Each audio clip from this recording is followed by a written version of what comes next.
எப்பா இட்லி போட்ட ஏசமான எவ்வளவு பெரிய பூகம் வந்தாலும் சரிடா நீ ஒரு ஆள் எஸ்கேப் ஆயிருப்பா. Welcome to I react channel. எங்களோட வீடியோஸ் உங்களுக்கு பிடிச்சிருந்ததுன்னா லைக் பண்ணுங்க, கமெண்ட் பண்ணுங்க, ஷேர் பண்ணுங்க, மறக்காம சப்ஸ்கிரைப் பண்ணுங்க. ஓகே, இப்போ என்ன வீடியோ பார்க்க போறோம்னா விஜய் லேட்டஸ்ட் ஸ்பீச் தான் பார்க்க போறோம். பார்க்கலாமா? எல்லோருக்குமான தலைவர் அம்பேத்கர் நூலை வெளியிட்டவர். அவரை சிறப்புரை ஆற்ற அழைக்க வேண்டாமா? தமிழக வெற்றி கழகத்தின் தலைவர் திரு விஜய் அவர்களை அழைக்கிறோம். Sir, please join us sir.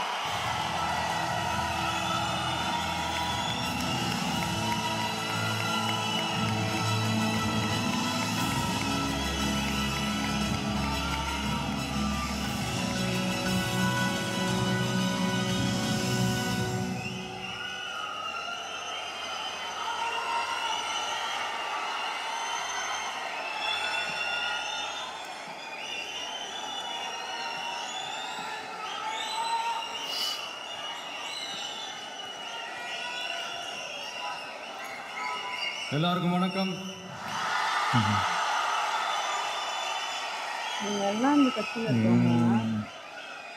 அண்ணல் அம்பேத்கர் அவர்களுடைய இந்த நூல் வெளியீட்டு விழாவில் கலந்துக்கிறது இந்த இது ஃபங்க்ஷனுக்கும் சேர்ந்து தான் வந்திருக்காங்க. சில பேர் எனக்கு கிடைச்ச மிகப்பெரிய ஒரு வரமா நான் நினைக்கிறேன். விகடன் குழும நிறுவன தலைவர் திரு ஸ்ரீனிவாசன் அவர்கள் அண்ணல் அம்பேத்கர் அவர்களுடைய பேரன் திரு ஆனந்த் டெல்டும்டே அவர்கள்,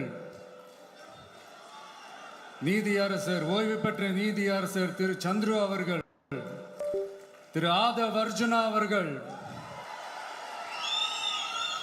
என் நெஞ்சில் குடியிருக்கும்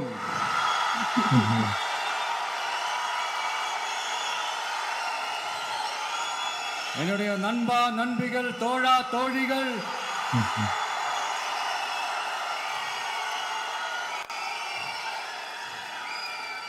உங்க எல்லாரு கூடவும் இவங்க எல்லாரு கூடவும் இந்த ஸ்டேஜில் நானும் இருக்கிறது எனக்கு ரொம்ப பெருமையா இருக்கு. முக்கியமா இப்படி ஒரு ஃபங்க்ஷனை ஏற்பாடு பண்ணி எனக்கு அந்த வாய்ப்பை கொடுத்த விகடன் குழுமத்திற்கு என்னுடைய மனமார்ந்த நன்றிகளை தெரிவிச்சுக்கிறேன்.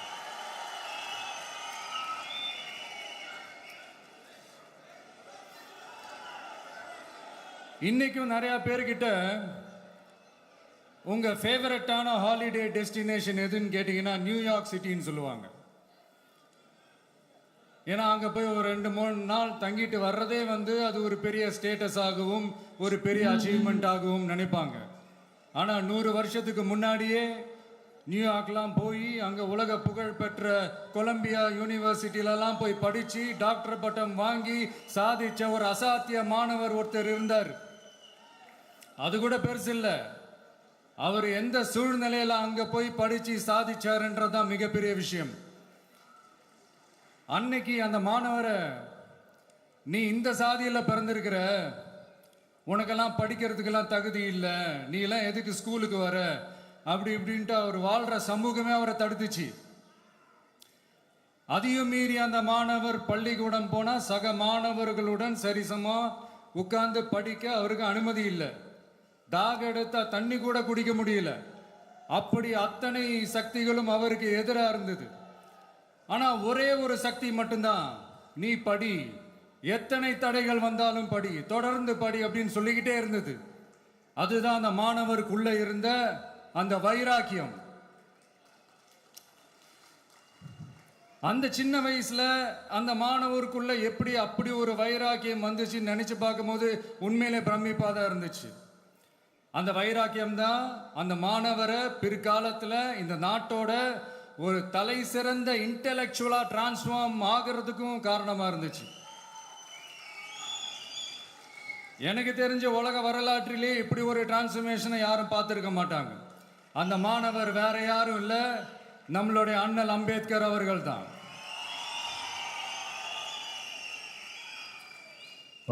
வன்மத்தை மட்டுமே தனக்கு காட்டி இந்த சமூகத்திற்கு அவர் திருப்பி என்ன செஞ்சாரு அப்படின்னு அதை படிச்சு பார்க்கும்போது உண்மையிலே மெய்சில் இருக்க வச்சுது.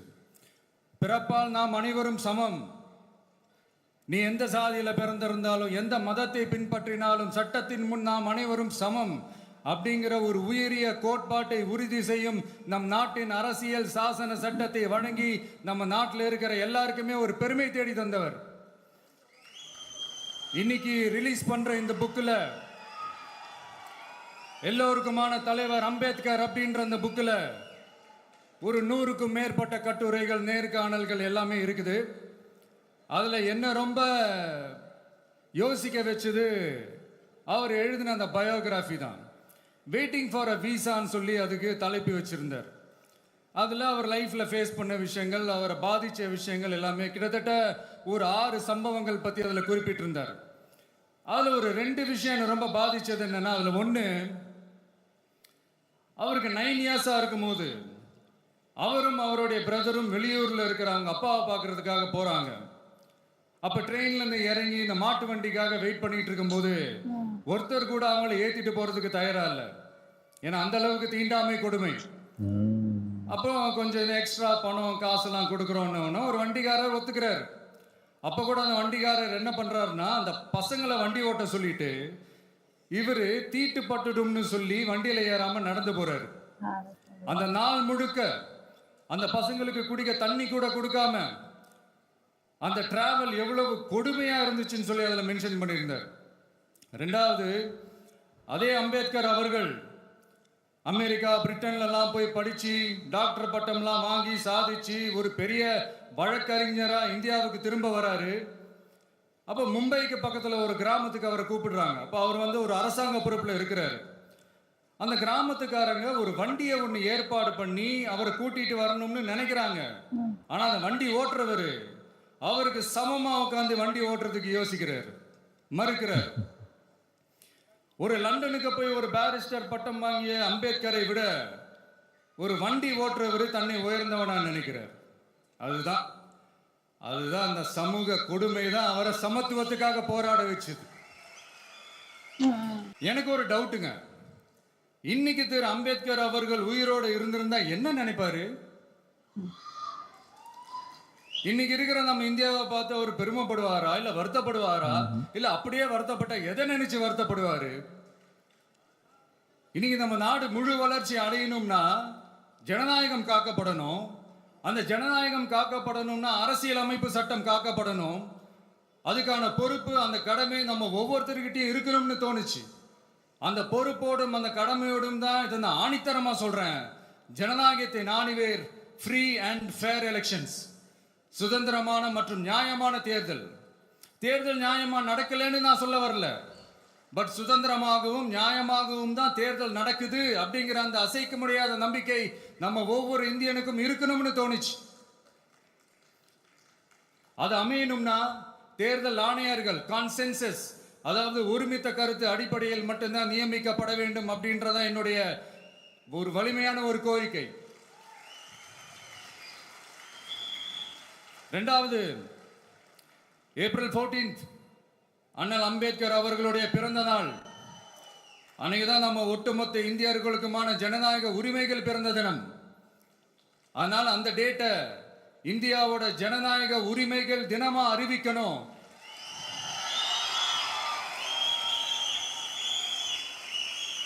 அப்படின்றதா என்னுடைய இன்னொரு தாழ்மையான ஒரு வேண்டுகோள். அதை இந்திய ஒன்றிய அரசிடம் நான் முன்வைக்கிறேன்.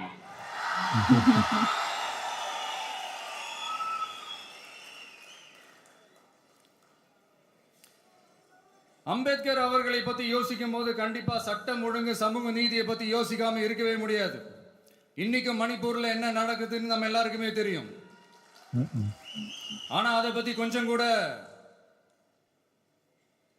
அதை கண்டுக்காம ஒரு அரசு மேல இருந்து நம்மள ஆண்டுகிட்டு இருக்கு.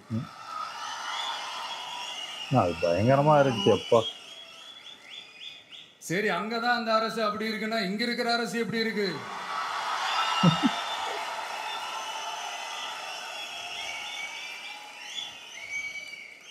இங்க நம்ம தமிழ்நாட்டில் வேங்கை வயல்னு ஒரு ஊர்ல என்ன நடந்துச்சுன்னு நம்ம எல்லாருக்குமே தெரியும்.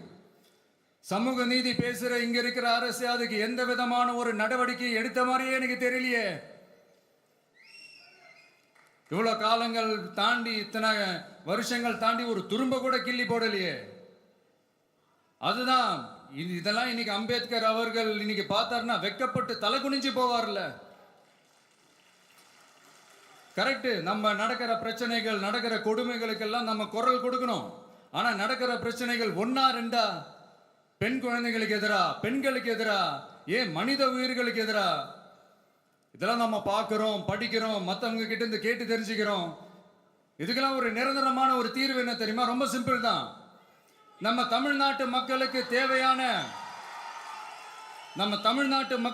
தேவையான அடிப்படை வசதிகளை பாதுகாப்புடன் முறையாக முழுமையாக அளிக்கும் மக்களை உண்மையாகவே நேசிக்கிற ஒரு நல்ல அரசு.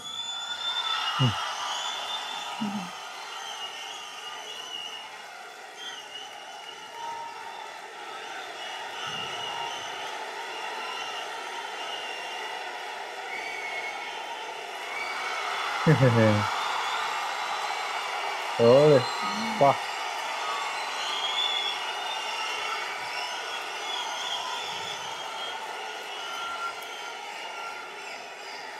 அதான் சொன்னேன், இது அமைஞ்சிட்டாலே போதும். அதான் ரொம்ப சிம்பிள்னு சொன்னேன். அதனால இங்க டெய்லி நடக்கிற பிரச்சனைகளுக்கு சம்பிரதாயத்துக்காக ட்வீட் போடுறதும், சம்பிரதாயத்துக்காக அறிக்கை விடுறதும், சம்பிரதாயத்துக்காக நானும் மக்களா இருக்கிறேன் காட்டிக்கிறதும், சம்பிரதாயத்துக்காக மழை தண்ணியில நின்று போட்டோ எடுக்கிறதும் நடக்குது. இதெல்லாம் யாராலையும் மறுக்க முடியாது. எனக்கு அதுல கொஞ்சம் கூட உடன்பாடே இல்லை. பட் என்ன பண்றது, நம்மளும் சம்பிரதாயத்துக்காக சில நேரத்தில் அந்த மாதிரி செய்ய வேண்டியதா போயிடுது. அதாவது என்ன சொல்ல வரேன்னா, மக்களோட உரிமைகளுக்காகவும் அவங்களோட உணர்வு பூர்வமாக இருக்கணும். என்ன ஒவ்வொருத்தரும் அவங்க குடும்பத்துல ஒருத்தனா நினைச்சிட்டு இருக்கிற அவங்க தமிழ்நாட்டில் அவங்களுக்கு எங்க என்ன பிரச்சனை நடந்தாலும் அவங்களோட உரிமைகளுக்காகவும் அவங்களோட உணர்வு பூர்வமாக இருப்பேன். எப்பவுமே அப்படிதான் இருப்பேன்.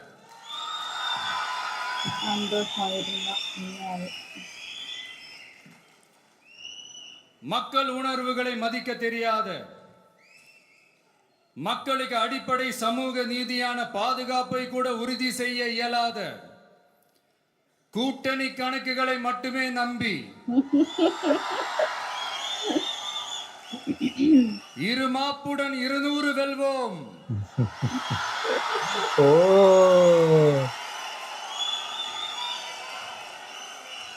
என்று எகத்தால முழக்கமிடும் மக்கள் விரோத ஆட்சியாளர்களுக்கு என் மக்களோடு இணைந்து நான் விடுக்கும் எச்சரிக்கை,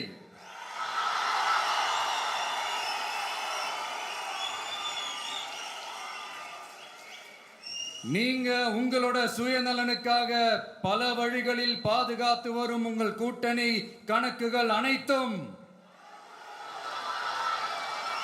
2026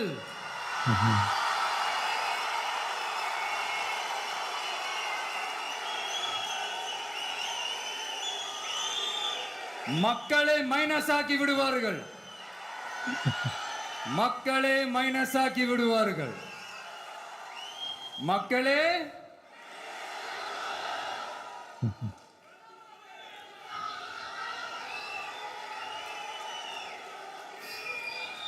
எனக்கு இந்த வாய்ப்பு கொடுத்த விகடன் குழுமத்திற்கும் வந்திருக்கும் பெரியோர்களுக்கும் சான்றோர்களுக்கும் மீண்டும் என்னுடைய வணக்கங்கள், மீண்டும் என்னுடைய நன்றிகள். கடைசியா ஒரே ஒரு விஷயம்,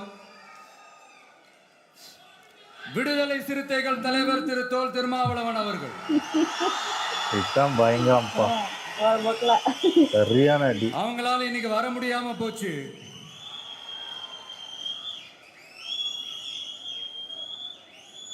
அம்பேத்கர் அவர்களுடைய புத்தக வெளியீட்டு விழாவிற்கு கூட அவரால் கலந்துக்க முடியாத அளவிற்கு எனக்கு புரியல. செமையான இது. கூட்டணி கட்சிகள் சார்ந்து எவ்வளவு பிரஷர் இருக்கும் என்று என்னால் யூகிக்க முடிந்தாலும்